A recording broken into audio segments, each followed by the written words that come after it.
Thank you for tuning in to the Simple Sophisticate podcast, the show that is part of the Simply Luxurious Life online destination, cultivating true contentment, the art of living a life of quality over quantity. Visit the blog, The Simply Luxurious Life, at our simplified URL, tsll.co or thesimplyluxuriouslife.com to find the show notes for each podcast episode, as well as much more weekly content to elevate your everyday and deepen your contentment. From a Monday motivational post, recipes, videos of the cooking show series, style and decor inspiration, French and British inspired content, and readers' favorite regular weekly post, This and That, which is posted each Friday morning. Now to today's episode.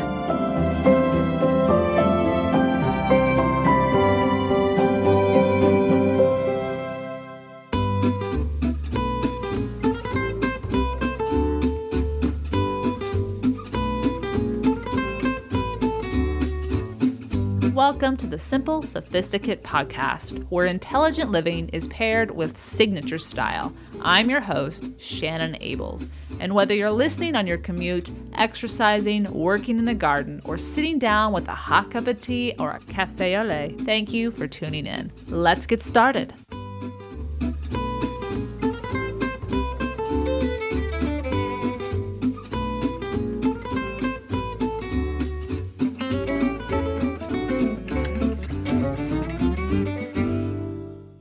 Welcome to the 339th episode of The Simple Sophisticate, and welcome to Season 9 of the show.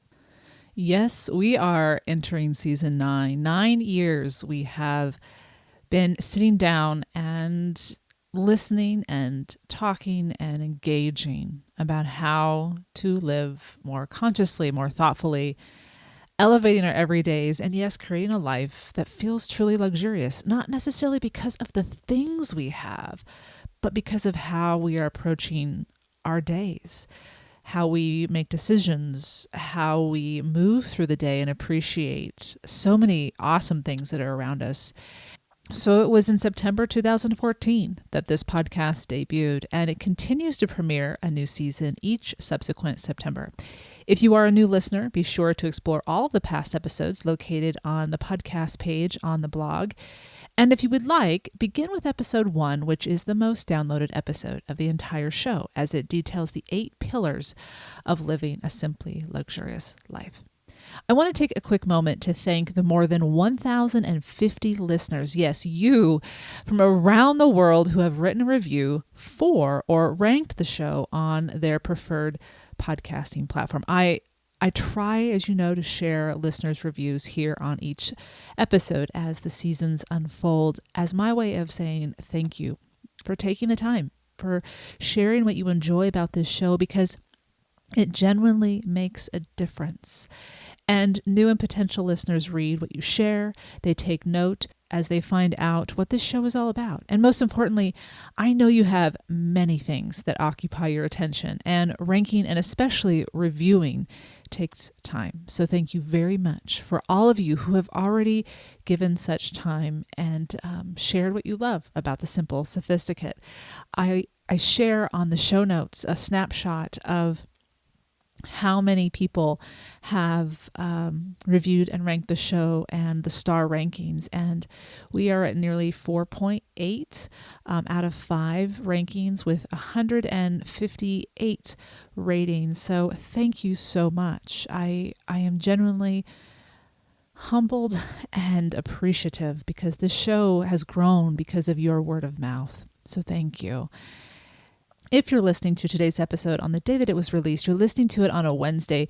This podcast has officially moved to Wednesdays, and this was not by accident. Moving forward, as I began sharing this past summer, the podcast will share new episodes on the first and third Wednesday of each month. The reason for moving the show from Monday to Wednesday is to accommodate a work week that honors when I have the most creativity and time to give to writing and producing the show. For the first 6 to 7 years of this show, I wrote, taped, and produced the entire episode over the weekend due to my teaching schedule. However, now that I am exclusively writing and can design my own schedule, I want to dedicate my Mondays to writing each new episode and my Tuesdays to taping and producing so I can bring a fresh new show to you every first and third Wednesday of the month.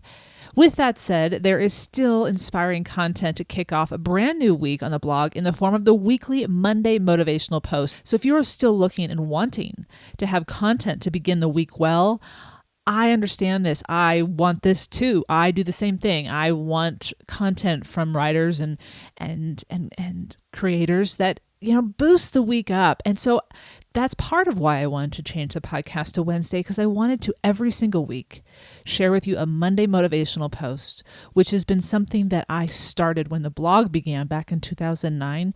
And I'm basically returning to that every single Monday. So 51, because I take off 1 week every year.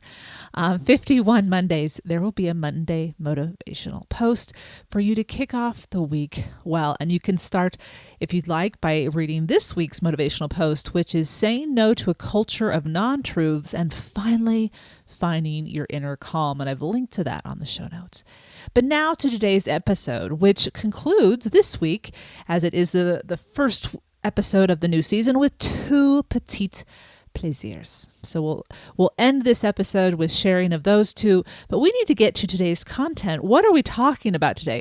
We are talking about the paradox of true contentment. I want to begin with a quote by Andy Puddicombe from Headspace. He says, "The paradox of contentment is that it doesn't matter about our situation of life, as meditation gives us freedom in the mind. But when we cultivate contentment, we want to try to create an environment that is good for our body and mind."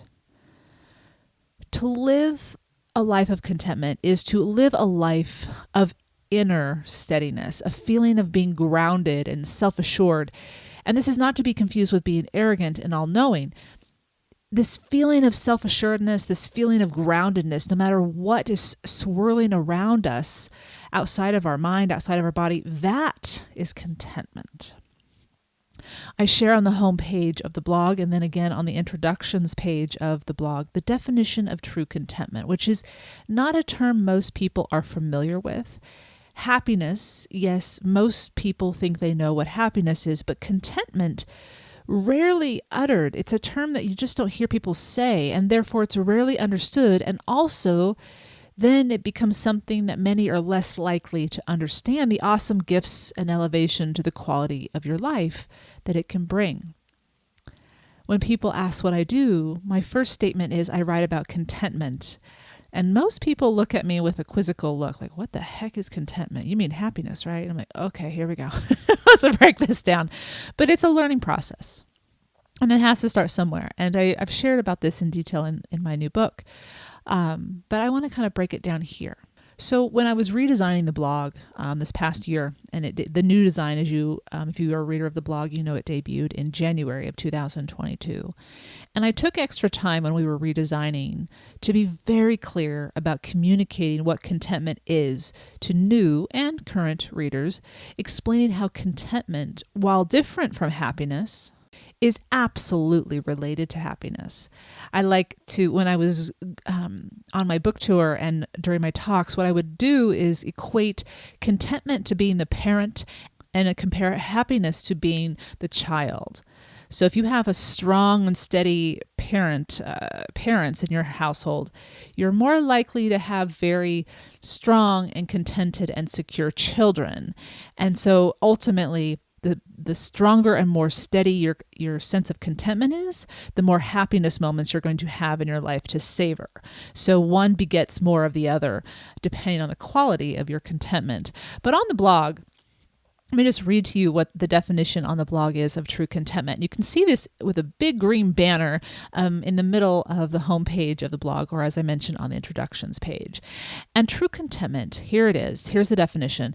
True contentment allows us to live peacefully in our everydays, no matter what the day's events, our emotions, negative or positive, and everything in between, or world news Cultivating contentment provides stability of the mind as we engage with love, openness, presence, and kindness to others and ourselves. I go on to share on the introductions page a very distinct definition and distinguishing of the differences between happiness and contentment. And I'll read those to you here because we are listening to this episode, not reading it. So a life of contentment, what does it look like? Well, here's 6 bullet points. It elevates the quality of your everydays.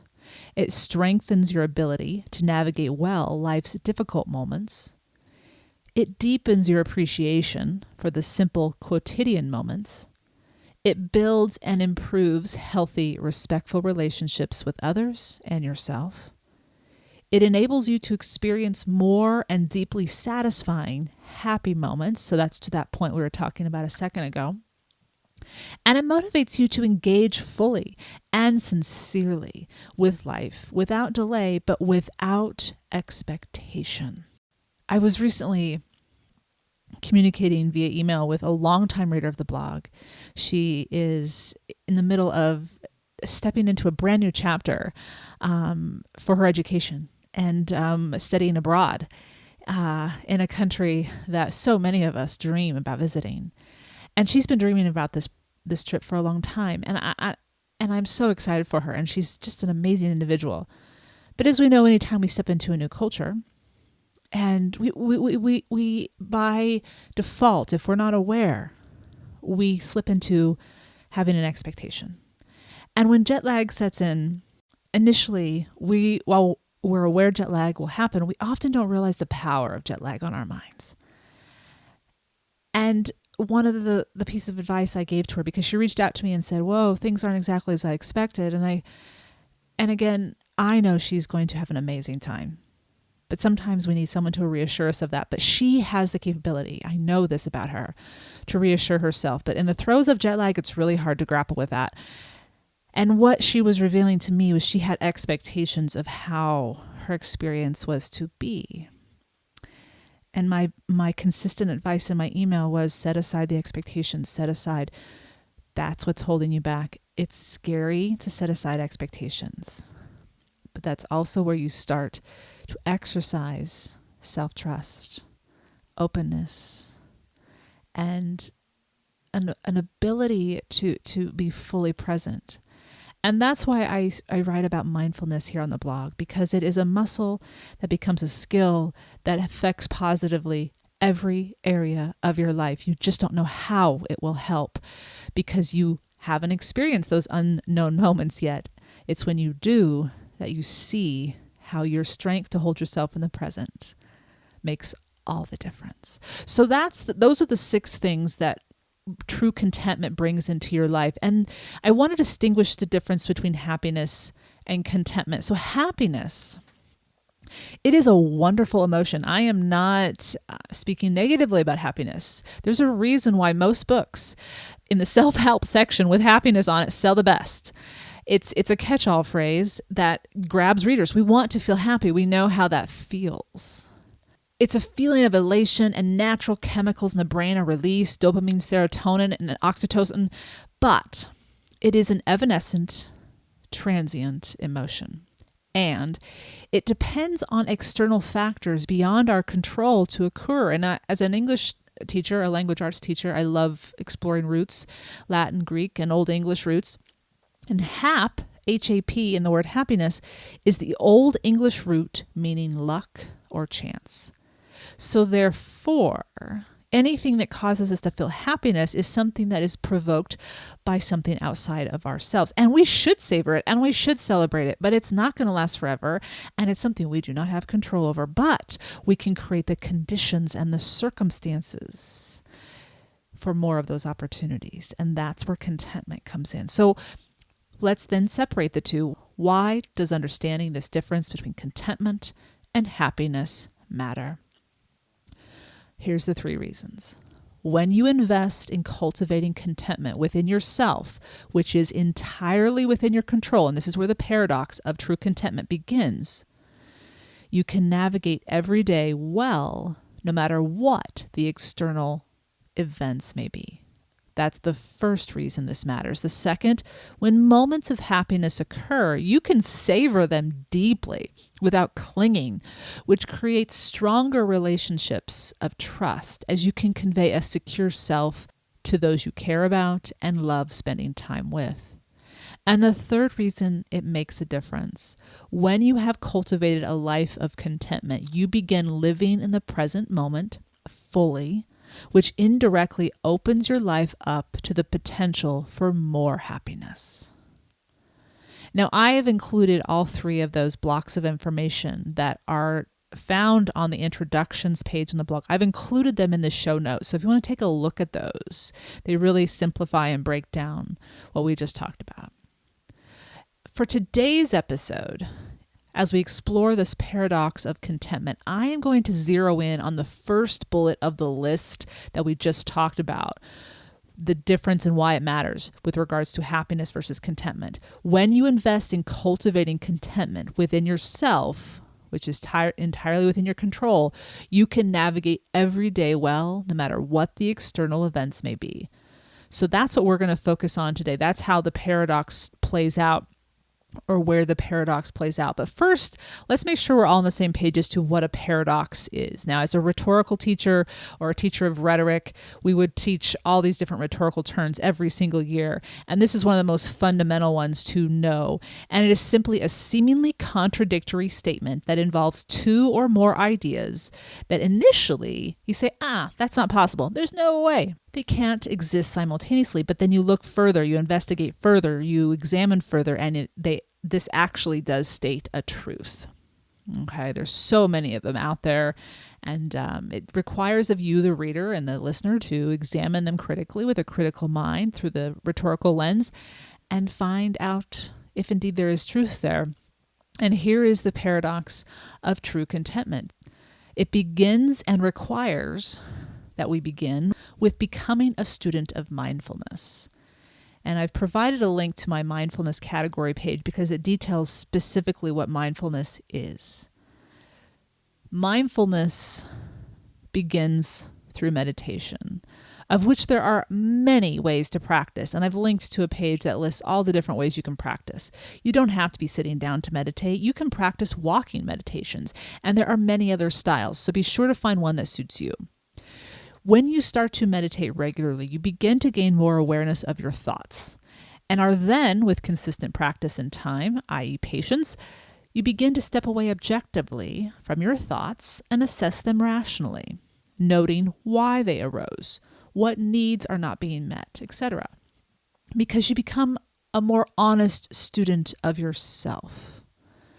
Fundamentally, living a life of contentment doesn't just happen. It is a choice, and a choice we choose over and over again. But because we are consistent in our choice, we gradually begin to see the benefits of doing so, and the choice becomes easier and easier, and then becomes a healthy, constructive habit that we don't have to think about, that becomes foundational to living our lives well. A more peaceful and rested mind, a mind for decision-making that has more clarity, a kinder, less defensive engagement with the world and to ourselves, and many more benefits. I've provided a link to the category of contentment on the blog's archives, and I have so many posts and episodes about this. You can click through and see and find one that's speaking to you where you are right now. So let's break this down. We just said that contentment starts within. It's all about focusing within, and it changes who we are within. And the paradox comes, here we go, it's all about first creating or cultivating inner peace and calm, regardless of what is going on around and outside of us, of which we have no control. We have no control about the world's events and any other people's actions. It is when we begin to live a life of contentment that we begin to, as Andy Puddicombe's quote stated earlier, quote, create an environment that is good for our body and mind. In other words, we start to pay attention more closely and become more aware of what in our environment is helping or supporting or hindering and decreasing the quality of our life. And we start to make different decisions. So we start within ourselves, but ultimately by doing that consistently, it affects what surrounds us outside of ourselves. That's the paradox. The latter half of this paradox is that our outer world begins to improve, change, and reflect the peace and calm we feel inside. Directly, this change in the outer world is not guaranteed because we don't have control over anybody else's choices but our own. But how we bring ourselves to the world, how we engage, the decisions we make, what we prioritize, how we think, and thus how we communicate, what we say, how we say it, if we even choose to say anything, is the energy that determines what we will experience in ways we cannot predict. And as you will begin to see, that constructive, brave, and loving energy is given back to you. And you begin to experience the living of your life in a more joyful way. Now, I want to quickly go back to that last phrase I mentioned, that the brave, loving energy that you have put out there is given back to you. Here's the catch. You have to give it without expectation. You have to give it without knowing if or when or how it will be returned to you. That actually reduces a lot of stress. It's just often something that we have not been conditioned to do, and it is conditioning. It's also survival, but this is where we rise above that and we step into our sage mind and step away from our lizard mind, something we've talked about before. Gradually, through meditation, which strengthens the mind, Puddicombe shares, quote, you begin to create the conditions both internally and externally for peace of mind, end quote. One of the most difficult parts of choosing to live with contentment and accepting a paradox we're talking about today to be true is that we cannot know when or how all of this will occur. As humans, our lizard brain wants to know. And if we cannot know for certain, we don't want to dare waste our energy. But here's the irony in the refusal to invest in contentment. By choosing to live a life of contentment, you actually fuel yourself instead of drain yourself. You won't be wasting energy by learning how to cultivate contentment. You will be giving your life a deep breath, an energizing boost that on great days will take you even higher and on difficult days will sustain you and help you to healthily navigate through. Immediate versus distant results, or more directly, short-term versus long-term results. Let's take a look at the difference. First of all, I'll be honest, as humans, and especially in our culture of immediacy and shortened attention spans, we want results immediately. We've been conditioned to believe and expect this. Again, there's that word expectation, right? It's getting in the way. I fall into this trap as well. It's been something that I have had to work through as well, and I'm not perfect at it. I still have moments. So count me on this list, but I'm more aware of it now, and I catch myself. We want to know if something is going to work before we invest. That's not a stupid thing to want. It's actually quite savvy. Of course, it will depend on what you are looking to invest in, but when it comes to your peace of mind, which is a core component in your mental health and well-being, your relationships and how you engage with the world in your place of work, community, and home, it is hard to imagine anything more important to invest wisely in. And most substantive, deeply life-affecting investments take time to render their benefit. Sometimes the benefits are what never have to be experienced because they have been mitigated by making the wise choice. And other times the benefit of having clarity about what our heart and true self needs takes time because it asks us to be courageous up front, to take a seemingly huge risk up front without any promises. And then, so long as you stay on the course and continue to be a student, continue to apply the skills, continue to practice healthy daily habits, then all of a sudden you stop and look around you and you are expressing gratitude for having cultivated loving relationships, a career that gives you purpose, a life you enjoy living each day, and a world that is progressively improving. These awesome things take time, but they also take conscious effort and a brave person to ground themselves first to discover how to live well. And that starts with living a life of contentment. The paradox of contentment demonstrates that the most difficult part of living a life of contentment is at the beginning, when you are just starting to dare to trust that cultivating the necessary skills of self-awareness, mindfulness, etc. Why? Because likely the environment you live and or work in, the relationships, but maybe not all, that you are engaged in, don't nurture the values you are trying to strengthen. However, with consistent intentional effort, because you are living a life of true contentment, you begin to have the strength and trust in making different decisions that build relationships and an environment that does support how you want to live. And because you are surrounding yourself with such an environment, it becomes easier to live the life you had envisioned when you began the journey. What I'd like to do is share with you a few examples of how our outer world begins to change as a result of living a life of contentment, which further nurtures the values of our choice to live this way. And this is, again, an exemplification of this paradox being true. So these are 5 examples, but there are so many more. And these are fairly broad, but to give you an idea. So first, you've decided to cultivate contentment. You've been working on the skills. You're applying, you're becoming more mindful through meditation and simple awareness. Something we talked about in episode 326, which was focused on a life of abundant bliss, a natural state of true contentment. It was inspired by Deepak Chopra's most recent book, Abundance, the Inner Path to Wealth. So here is the list. We start to see that our outer world changes in how we spend our time. We seek out activities, hobbies, and routines that fuel us and excite us rather than drain, deplete, or reduce our self-esteem and energy. Our homes become sanctuaries that we care for thoughtfully, decorate with patience and careful consideration, knowledgeable of how our home environment affects us and what we need it to provide when we cross the threshold upon returning home.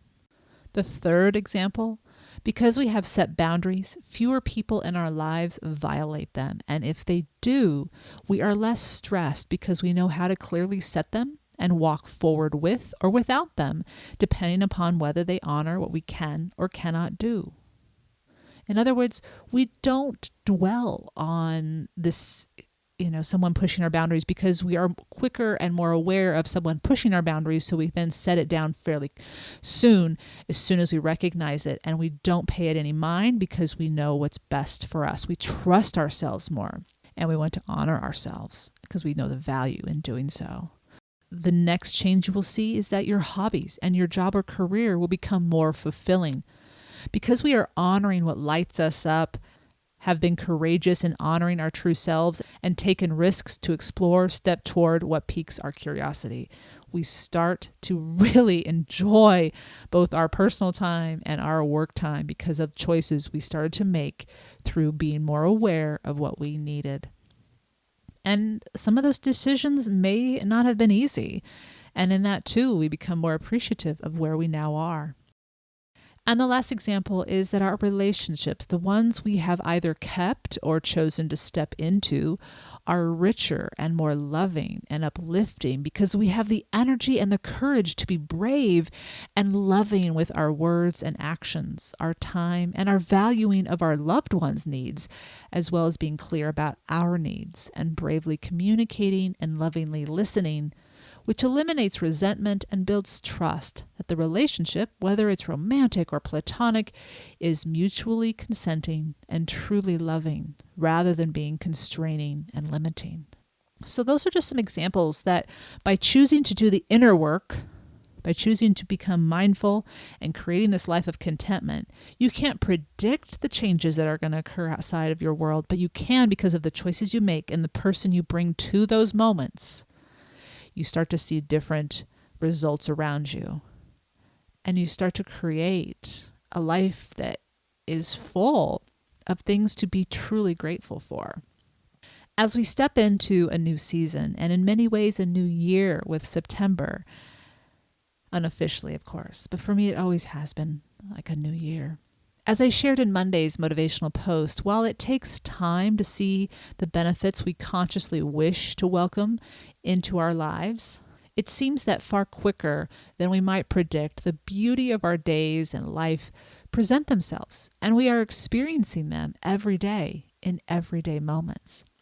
You can find the detailed show notes on the simplyluxuriouslifeblog.com/podcast339.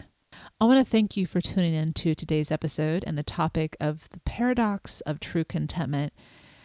This first episode of season 9, I have, as I mentioned at the top of this episode, I have 2 petit plaisirs to share with you.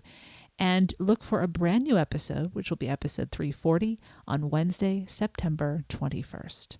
And don't forget that the 5th season of the Simply Luxurious Kitchen Cooking Show kicks off this coming Saturday, the 10th of September, right here on the blog. The trailer has just been posted on the blog if you want to check out what this season will be all about. And you can follow the cooking show on its own Instagram page so you don't miss an episode at TSLL Cooking Show. All right, I'll be right back with this week's Petit Plaisirs, plural.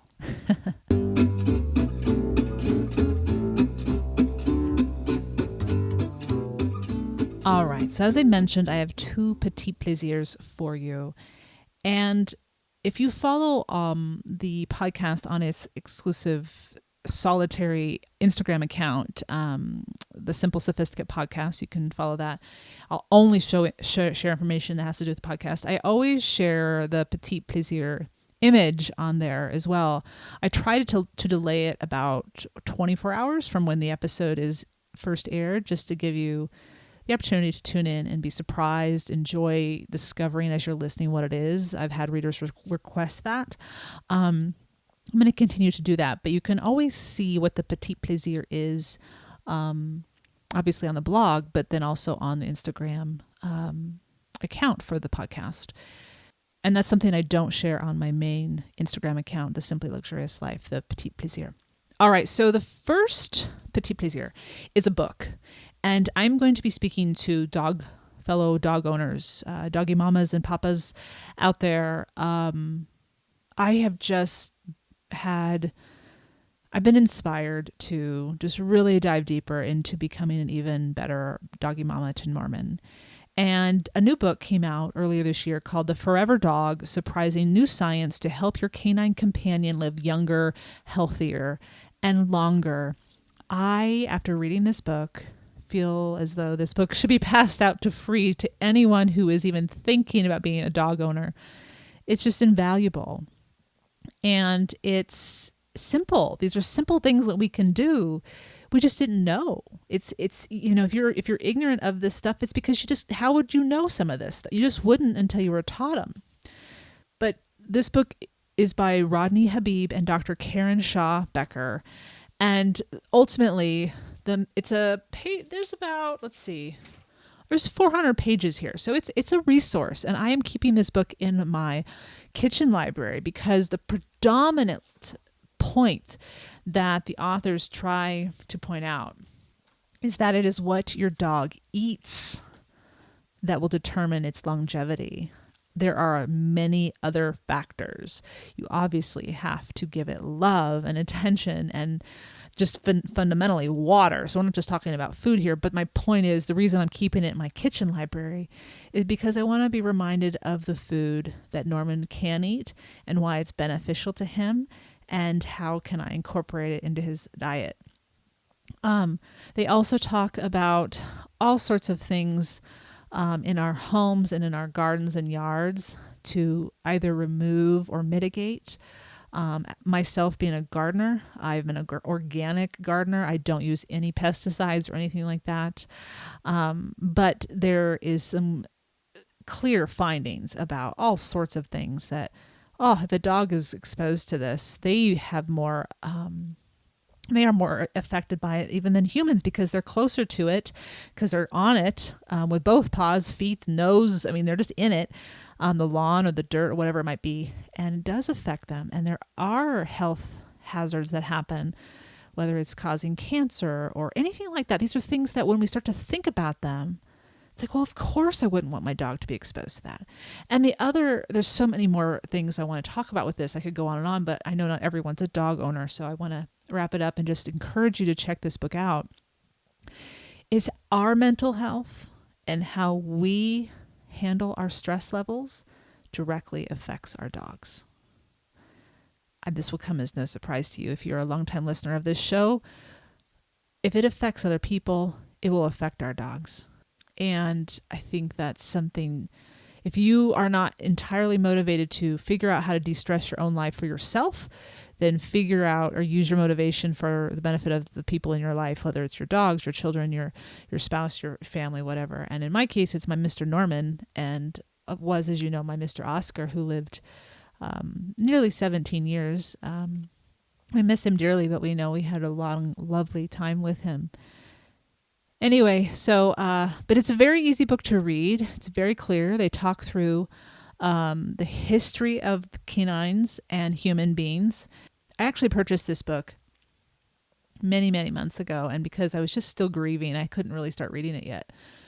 But I sat down and realized once I started reading, I was like, this is a great non-accusatory book. This is a beneficial, helpful book that will give you key tools that will enable you to feel empowered to adequately care for and love and be your dog's, as she said, trainer, because you're with him all the time, and give him the best or her the best long and healthy, lovely life. So I cannot recommend this book more highly. The Forever Dog, Surprising New Science to Help Your Canine Companion Live younger, healthier, and longer, by Rodney Habib and Dr. Karen Shaw Becker. So that is our first petit plaisir. Our second, and to conclude today's episode, is a British television series that took me far too long to sit down and watch. But when I finally did, I zoomed so quickly through it. I absolutely appreciated the writing, the acting, and the themes that were addressed in this 3-season series. It's called The Split, and I want to thank a handful of readers who have recommended this to me over the last year or two. It's always been on my list, just never got around to it. You can stream this series through Sundance. I watched it on Amazon Prime, but you do have to get a subscription to Sundance. And it follows the story of the Defoes. The Defoes are a family of female divorce lawyers. Nicola Walker is the main lead, and her mother is played by Deborah Finley, who plays Ruth, and her sister is Nina, who is also a lawyer. They have a third sister, Rose. She is not a divorce lawyer. She's not a lawyer. She's actually a nanny, and she's very good with children and does not want to become a lawyer. Anyway, it's those 4 women that are the leads in this show, and they follow these 4 women through the 3 seasons. And it's very important to note, and something I appreciate about British series, and it doesn't happen very often in American series, is that they knew they were only going to do 3 seasons. There was a storyline they wanted to follow and tell. There was an arc and there was an ending, period. You're not going to keep dragging these storylines out. There is a reason we're having this series. There's a story we want to tell, themes we want to hit on, and they did that. They accomplished it. They received so much praise for this series. And so there is only 3 seasons, but they are good episodes, every single one. So Nicola Walker plays Hannah, and I would say she plays a woman who's in her late 40s. She has 2 kids with her husband, Nathan, who is also a lawyer in this field, not in her specific field. He's not part of the firm. And The Split has to do not just about divorce, because they actually, in the first season, do not go through divorce, Hannah and her husband. It's them being lawyers to their clients who are going through divorce.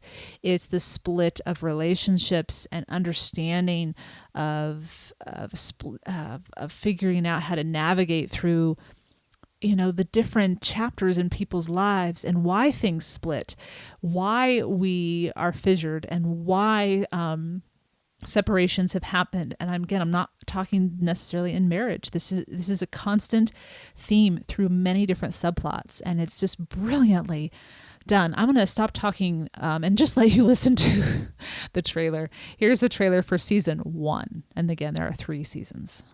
Hannah Stern, senior partner. This is my new lawyer. She's going to help me. With what? With our divorce. New hair. New job. I left Defoe's. I relied on you, Hannah, and you walked out. What happened to us? Got married. got babies. I grew up. How is Christy? Still Danish? Fine. And he's still Dutch. Tremendous. I love you all more than you will ever know. I saw Dad today. What? Did you speak to him? And say what? Where have you been for the last 30 years? Not now. You put your hand on my ass and you said, why doesn't she want to have sex with me anymore? The extramarital dating site Indiana Ray has been hacked. The leaked client list will go online at 7 a.m. I'm on the list. No! One thing I told myself. You will never do what my father did. I was lonely. You're a hypocrite. The night before your wedding, we slept together. And I asked you to come away with me, and you said yes. We need to sell. We're in trouble. Noble and Hale will buy you out. And you have to step down. It will be all right in the end. And if it's not? Then it's not the end. I'm sleeping with my divorce lawyer. I think I might be properly falling for her.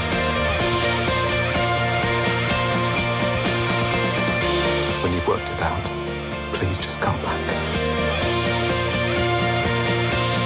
Hannah, it's Dad. Don't go to Chicago. Ultimately, and I'm not giving anything away here, but this is called The Split, and Hannah is the main character. This is about how and what is often the feelings and the emotions couples have to go through to get through a divorce and end up well on the other side. There are examples of how it doesn't work. There are examples of how it can go horribly wrong, but there is ultimately a bigger example of how it can go very well when people truly love each other. I just found this to be a truly unprecedented series in so many ways. You do not have to be in a relationship to appreciate this series. There are so many life conversations to have with all the different storylines. And ultimately, it is also about the Defoes, the three sisters and their mother, and how they navigate forward. So again, the series is called The Split. It is available on Sundance. There are 3 seasons and wonderful episodes in each to enjoy. I hope you've enjoyed this week's Petit Plaisirs, where each week ideas are shared to make the everyday all the more enjoyable. Tune in at the end of each episode when I'll recommend a book, a film, a show, a recipe, anything that is a simple pleasure to satiate your sophisticated taste.